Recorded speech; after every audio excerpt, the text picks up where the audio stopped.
One-third of teens report that they've had sex by the 9th grade, and 65% have had sex by the 12th grade.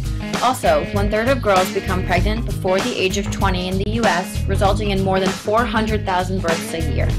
These are big numbers, but they have even bigger consequences.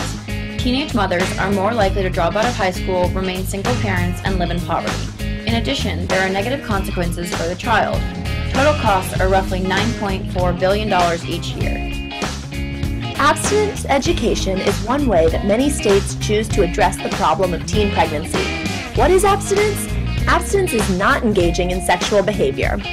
25 states currently require emphasis on abstinence education. In theory, abstinence makes perfect sense. Teen pregnancy is a direct result of sex. Get rid of the sex, and you get rid of teen pregnancies. However, recent studies have shown that while it may make sense, it is not working. A study compared outcomes for students with different types of sex education.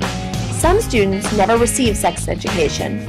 Others received abstinence education. And the last group received comprehensive sex education that included abstinence and birth control. The results? Teens in the abstinence-only group were no less likely to abstain from sex or get pregnant than teens who didn't receive sex education at all.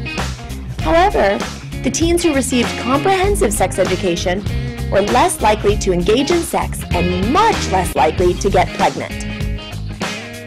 Being a teen is hard. What were they thinking? The fact is, they probably weren't. Teens are smart, we all know that, but what you may not know is how far behind they are in emotional development. Teens are impulsive, hormonal, and heavily influenced by peer pressure. Ultimately, the idea that hormone-intoxicated teenagers will just say no when half-clothed in the backseat of a car is naive. Teens don't want to listen to adults. They want to be independent and do their own thing, and find meaning in their own lives.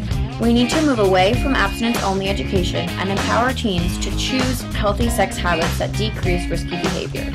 Teen pregnancy is not a medical problem, it's a social problem, and we have to address it on a local, interpersonal level. So what can we do? Think for a second. What does teen pregnancy and volunteering at a soup kitchen have in common?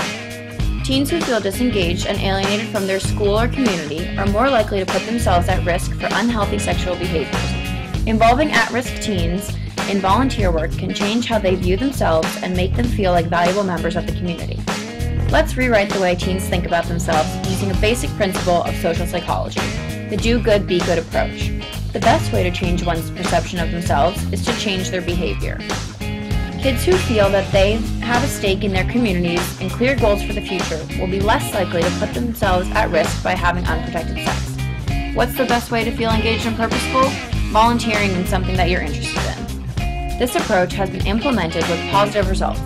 A program in New York City called Reach for Health pairs an average of 3 hours a week of volunteering in the community with classroom sessions that address teen development and sex education, and the results were promising.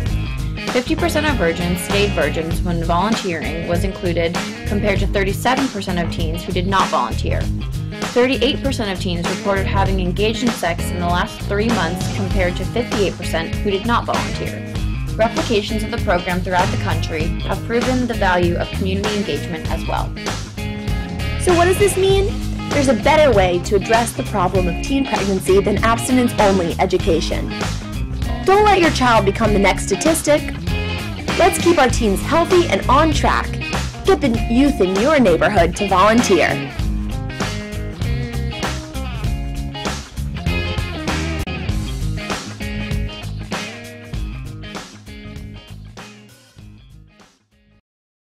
Created using Powtoon.